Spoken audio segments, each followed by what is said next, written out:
जीवं जीवं दव्वं जिण्वण्वसहेण जेणणीदिट्ठं देविन्दविन्दवन्दं वन्दे तं सर्वदा शिरसा। जीव के 9 अधिकारों में से आज हम 8वां सिद्धत्व अधिकार और ऊर्ध्वगमनत्व अधिकार का अध्ययन करेंगे। इसके लिए हम गाथा नंबर 14 का अध्ययन करेंगे।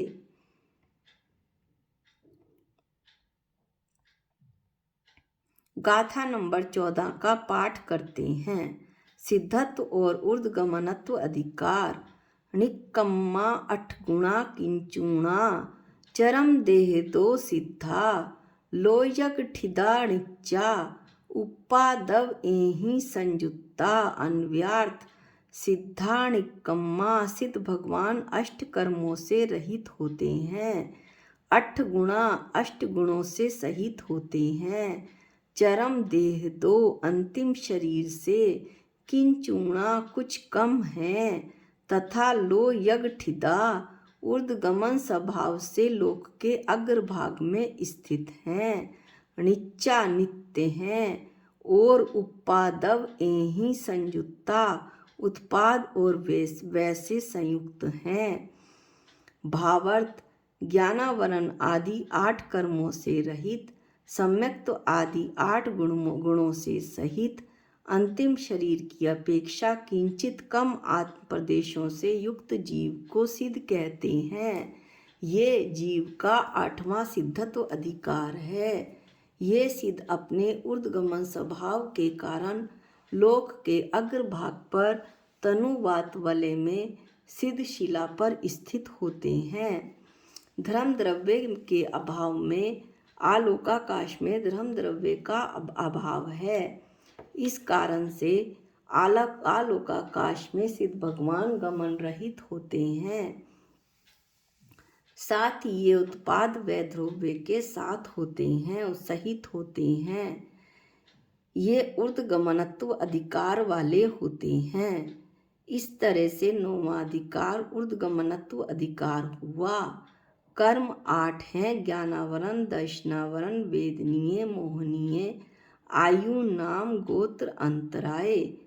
कर्म जीव के राग, देश आदि परिणामों के निमित्त से कारमान वर्गणारूप जो पुद्गल स्कंदों का आत्म प्रदेशों से संबंध होकर कर्म रूप में परिणमन हो जाता है, उसे कर्म कहते हैं। ज्ञानावरण कर्म जिस कर्म के उदय से आत्मा के ज्ञान गुण प्रकट नहीं होता, उसे ज्ञानावरण कर्म कहते हैं।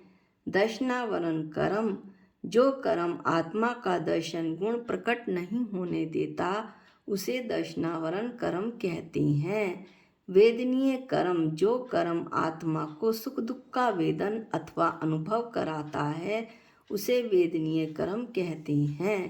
मोहनीय कर्म जिस कर्म से आत्मा के सम्यक्त और चारित्र गुणों का घात होता है, उसे मोहनीय कर्म कहते हैं।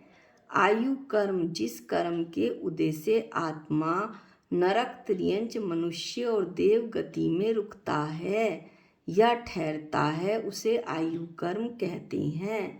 नाम कर्म जिस कर्म के उदय से गति, जाति तथा शरीर वगैरह की संरचना होती है, उसे नाम कर्म कहते हैं।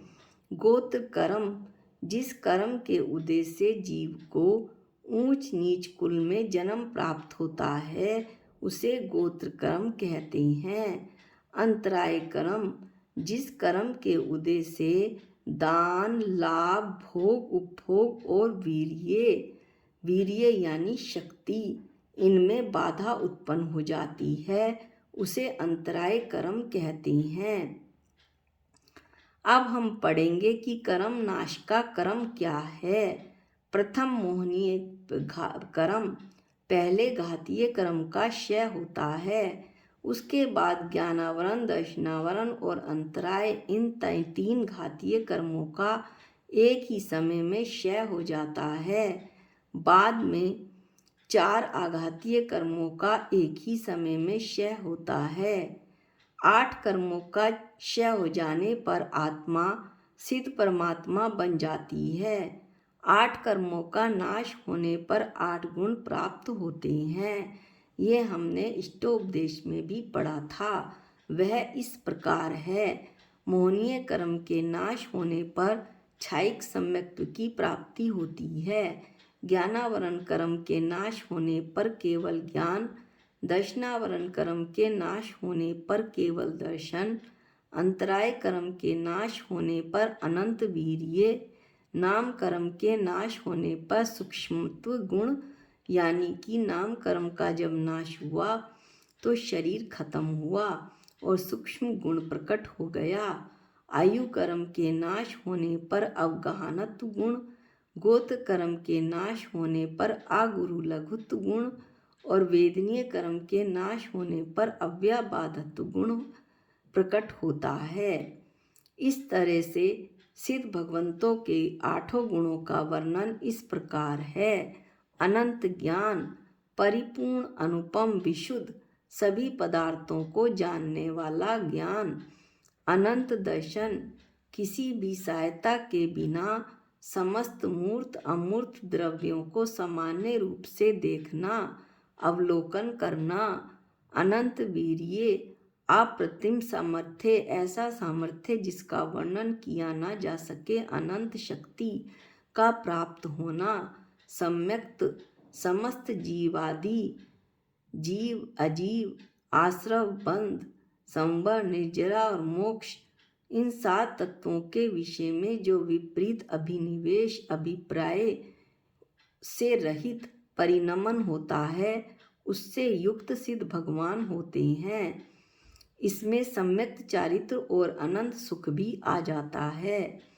सूक्ष्मत केवल ज्ञान गम्य अमूर्त प्रदेशात्मक गुण का प्राप्त हो जाना। अवगाहनत्व, जहाँ एक सिद्ध होते हैं वहीं अनंत सिद्धों का समाविष्ट होता है, अर्थात एक सिद्ध में अनेक सिद्ध समा जाते हैं। आगुरु लघुत्व, सिद्धों में छोटे बड़े पने का अभाव होना। अव्याबाधत्व, वेदनीय कर्म के अभाव में होने वाली अनंत सुखरूप आनंद में सामर्थ्य शक्ति। सिद्ध पूर्ण विकास को प्राप्त 8 कर्मों से जो रहित हो गए हैं और सम्यक्त्व आदि जो 8 गुणों से सहित हो गए हैं, ऐसे परमात्मा को सिद्ध कहते हैं। अब इसमें और कुछ शब्द आए थे, उनकी भी हम चर्चा कर लेते हैं। उत्पाद, द्रव्य में नई पर्याय की उत्पत्ति को उत्पाद कहते हैं। जैसे कोई मनुष्य मरकर देव पर्याय में उत्पन्न हुआ तो उसे देव गति का उत्पाद कहते हैं। वह द्रव्य की पूर्व पर्याय के अभाव को वह कहते हैं। जैसे ऊपर के दृष्टांत में मनुष्य मरा और देव पर्याय में उत्पन्न हुआ, तो जो मनुष्य मरा वो उसकी पूर्व पर्याय का अभाव हुआ, ये वह कहलाता है। ध्रुव्य, पूर्व और उत्तर पर्याय में द्रव्य की नित्यता अस्तित्व का होना ध्रुव्य कहलाता है। उदाहरण के रूप में मनुष्य पर्याय का वह हुआ और देव पर्याय का उत्पाद हुआ, लेकिन इन दोनों ही पर्यायों में जीव द्रव्य का अस्तित्व एक ही रहा।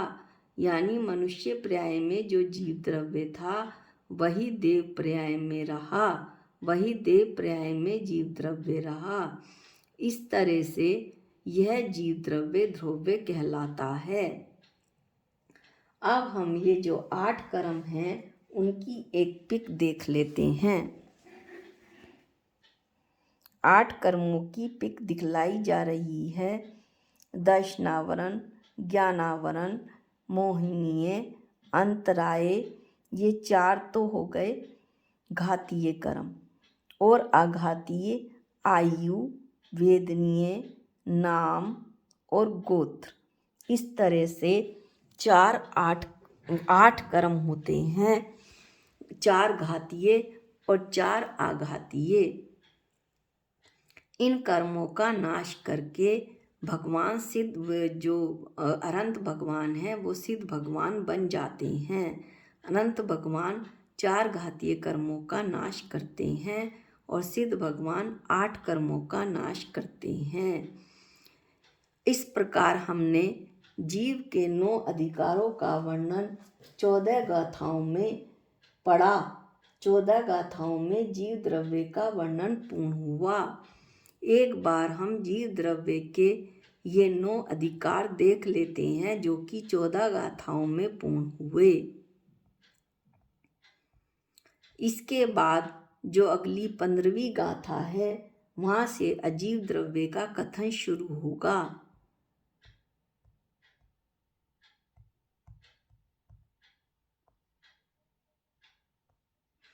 जीव द्रव्य के 9 अधिकार जो हमने पढ़े वे हैं जीवत्व अधिकार, उपयोग अधिकार, आमूर्तिक अधिकार, कर्तृत्व अधिकार, सवधे परिमाण अधिकार, भोक्तत्व अधिकार, संसारित्व अधिकार, सिद्धत्व अधिकार और ऊर्ध्वगमनत्व अधिकार। इस तरह 9 अधिकारों का वर्णन 14 गाथाओं में हुआ।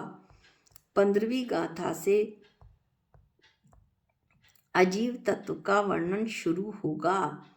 अजीव के जो भेद हैं उनका वर्णन होगा। अजीव हैं पुद्गल, धर्म, अधर्म, आकाश और काल। ये अजीव द्रव्य जानने चाहिए।